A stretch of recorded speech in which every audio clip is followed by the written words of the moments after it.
Imagine running a company where your employees genuinely love coming to work, where they're referring their friends and family because they're proud of where they work, where resumes keep coming in even when you're not hiring. And at the same time, your clients are referring their friends and family because the experience is that good. That is not luck. What that is being a top workplace. And if you are interested in taking your company to the next level, this video is about what it can be like to be a top workplace. My name is Seth. I've been working at a top workplace for 9 straight years. I've been with a company when it had just a few employees of less than 10 people. And over the last 16 years, I've helped grow and experience being a top workplace for 9 consecutive years to where we have over 130 employees and revenues that are approaching 100 million. And there are 5 core attributes that really describe what a top workplace is. And that's what this video is about, is to describe what that is. And it's something that you can do if you do these 5, have these 5 core attributes part of your culture at your company. And the first one is having a culture where trust is high and it's earned. Employees trust leadership to be honest, fair, and consistent. You know what that's called? That is called integrity. And when you have a culture of integrity, you're going to have high trust. Leaders also do what they say they will do. They're not running around very arrogant or having the saying of do as I say, not as I do. No, they lead by example. They do what they say. And when you have a culture of leaders doing what they say, the employees and the people on their teams and in their departments are going to trust them. Trust is going to be high. Also, bad news is shared early and it's not hidden. I've worked for companies where you don't know anything that's going on, and there's pretty much employees can tell when kind of like bad things are going on. And one of the worst things that really you could do is hide it. And it's actually a trap. You know, your employees, they actually have a lot of answers and they actually care. And when you have a culture that is open to where not only is good news shared, but bad news is shared, you give employees the opportunity to come up with ideas to help. And they really do want to help. Another attribute of trust being a culture that has high trust is mistakes are owned and not deflected. When you have a company where people aren't afraid to make mistakes, that in and of itself could be harmful. But if you have a company that employees make mistakes and their employees, they don't deflect them, but they learn from it, that creates high trust. We're all going to make mistakes. Employees make mistakes. Managers make mistakes. Leaders and business owners make mistakes. But when you own them and you don't deflect them, you build a culture of trust. And that is the first attribute of a top workplace. What this looks like at non-top workplaces is a culture where trust is replaced by fear, politics, or silence. The second attribute is people feel valued as humans and not resources. That means employees feel seen and heard and respected. And to have this, how do employees feel seen, heard, and respected? Is there's a culture of pointing out when things are going good, when things are going right, pointing out the attribute of somebody who did something right. We're quick, human nature is quick to point out when things go wrong, and sometimes it's just harder to acknowledge when things go right.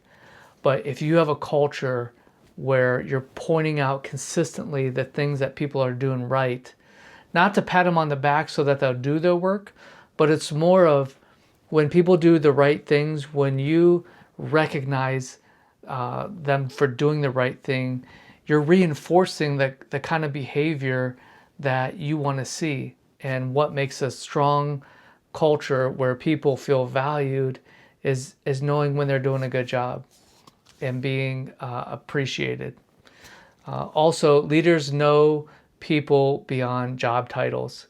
You know, I as I've grown with this company from just a few employees to 130 employees, I've been around many employees who came to work for us that worked for large companies, thousands, tens of thousands of employees. And one of the things I would hear a lot is they just felt like they were a number, and they weren't known by many people or by their peers for who they were. They were just known for their job title and what they did. But to have a culture where people feel valued, you have to get to know them. So that looks like, you know, having maybe company events or manager events, or taking the time to have really one-on-ones with your people to really get to know them, get to know their family, get to know what they like, get to know about them. That takes intentionality, but it creates this culture where people, they don't feel like a number. It also, the attribute described, flexibility exists where possible. So culture, top workplaces that have an attribute where people feel valued, there's flexibility in their workplace. So it's not just strict by the SOPs, strict by the handbook. We have those in place as guidelines, but when you have some flexibility to maybe deviate from that for, you know, a personal reason, it really just makes people really feel like family. They're valued as a person and not just a number. There's heart behind it. And I think of, like, we have a bunch of single moms where we work at, and when their kids are sick, we let them stay home with them. We don't penalize them. When there's snow days, we let the moms stay home with their kids during snow days, because we know it can be tough for, like, childcare. We have a hybrid schedule where you can work from home like 1 day a week. You can choose between a 4-day week or a 5-day week. There's flexibility in the work. That is an attribute of people feeling valued. A key insight here is people don't leave jobs. They leave how jobs make them feel. You could also say people don't leave jobs, they leave managers, or they leave bad managers. But when you have a culture where people are valued as humans and not as just a resource, you're going to have a top workplace attribute. Number 3 is leadership is clear, present, and approachable. What that looks like is leaders are visible and accessible. You know, maybe you have an open door policy at your office. When the doors open, you know, people are free to, you know, come in. You're approachable on that. You're responsive to calls, emails, and texts with employees. When your door's always shut, if you delay your response when employees reach out to you, that can come across as not being very approachable. Another one is expectations are clear. When employees know what's expected of them, it brings the anxiety down. Such as having, like, a job scorecard, which is a document that really spells out, like, this is what your job is. This is what you're going to do on a daily basis, the 5 to 8 things. And if you do these 5 to 8 things right, this is what it looks like. You're setting expectations not only for what somebody's doing, but you're setting expectations on what good looks like. That is making expectations clear. Another attribute of this is of having clear leadership, present and approachable, is having feedback that flows in both directions. What I mean by that is like having one-on-ones, like sitting down with team members and asking, giving them time and space to talk, to get their feedback, hear what they have to say, having quarterly conversations, having annual reviews. It's amazing that the company that I'm at, we went for years with no one-on-ones, not even like annual reviews. We had a lot of these attributes, but this was one thing that was missing, was like annual reviews. We weren't really good at getting feedback from employees. But we put one-on-ones in place, we put annual reviews in place, and we really want to get people's feedback from the employees. We want to see the company through their eyes. We want to see what they see. And that helps leaders be more clear. It allows them to be present and approachable. And leadership is not aloof or in an ivory tower. So you don't have leaders who are unapproachable. You don't have the attitudes of do as I say, not as I do. The leaders lead by example. That breeds clear leadership, present and approachable leadership. Non-top workplaces, they have leaders who are often distant, reactive, and defensive. And if you have ever worked for a manager or worked for an owner that is reactive and defensive all the time, you know that's a toxic culture. The fourth attribute of being a top workplace is when purpose is clear and lived out. When employees understand why the company exists, that helps create that clear purpose for what the business is all about. When you talk about the history of the company, how it came about, what are the core values, what are the traits associated with the people at the company, you're helping new employees and existing employees understand why the company exists. Also, when work, it helps them connect work to something meaningful. When you have leaders and managers that are helping employees and helping team members really understand not only why the company exists, but how what they do connects to something meaningful in their lives, you just have this culture where they love being there because they're not just there for money, they're there for purpose, they're there for meaning. They get something intangible out of it that is very fulfilling. And values show up in decisions, not just posters. We have our core values and our traits on our walls in some of our offices. We have it painted downstairs in some offices. We have vinyl letters in our HR office. We're always talking about traits. They're always visible. But they don't just live there. We live them out, and we live them out based on the decisions that we make. When we run into employee problems, we are gauging them through the lens of the traits, through the lens of the core values. This has been super key in handling employees who may not be a culture fit. They may be competent in what they do, but they just don't have the core, they just don't embody or live the core values of what makes the company great. And it's hard to navigate conversations when they're competent in what they do, but they're just a jerk being around, or there's just friction. But if you understand what your core values are as a company, and you're making decisions based on those core values, you have people that work at your company that embody the culture, and they can live in their purpose. They have meaning, and they know why they're doing what they do, and it lines up with why the company's around.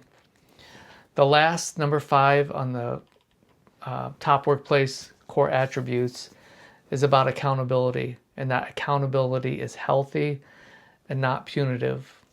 And what that looks like is having clear roles and expectations. When an employee knows what's expected of them, they know what to do, they know what a good job looks like, you now have something where they can hold themselves accountable, but also you have managers and leaders that know what their job is about and can hold them accountable. And when people are held accountable in a healthy way, you have a culture where there's like psychological safety. People aren't wondering where they stand, if they're doing a good job or not, if they're supposed to be doing this or not. They know who to go to in the company for answers, or who owns what responsibility. Clear roles and expectations, these really, they're types of communication. Job titles, an accountability chart, an organizational chart. These are communication tools. And when the roles and the expectations are clear, the communication is clear, and you have a healthy culture. Also about accountability, when you know what's expected of people and problems come up, problems get addressed directly and respectfully. We have this feedback framework that we use at work, and it came from the book Radical Candor, but it really helps when a problem happens or an employee does something wrong or we perceive they did something wrong. We have this feedback framework that we use, which basically says what's the circumstance, what was the behavior, and what was the impact. And we have people fill that out. We have the people, like the manager, fill out like, hey, this is what happened, and this was the behavior that was going on, and this is the impact that has happened. And when you have that conversation with the person that had the problem or caused an issue, you're addressing it in a direct way, but in a respectful way. You're making it fact-based, not emotionally based. And it's easy to react emotionally, but if you have a tool, a feedback framework that you can use, you'll minimize the emotional aspect of confronting somebody that is doing something wrong. And that all leads to a healthy culture. It's about accountability. Performance issues aren't ignored or handled emotionally. This has been something that we've had to work with at our company, where behavior, we enabled bad behavior because we ignored it. We didn't address it. Or when we finally addressed it, we were so upset and emotional, it turned into more than what it should have if we would have just addressed it earlier in a more direct way. I've screwed up so many times, doing this, and it's something I still have to work on, because, when somebody does something wrong, or you're accused of something by maybe a client, or you thought you made things clear and things still got screwed up, it's easy to get mad and emotional.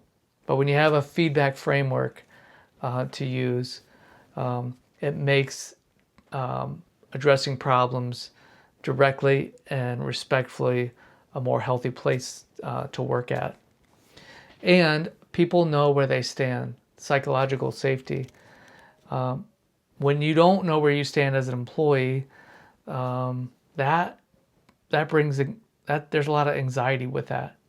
So having a culture that is high accountability, that's healthy and not punitive, revolves around people know where they stand. Non-top workplaces, they avoid accountability, or they use it to weaponize employees. So those are the 5 things. If you want to know how to really get this going in your company, you can watch this video that talks about 3 things that you can put into place that will create a top workplace with these 5 attributes of a top workplace. Thanks for watching.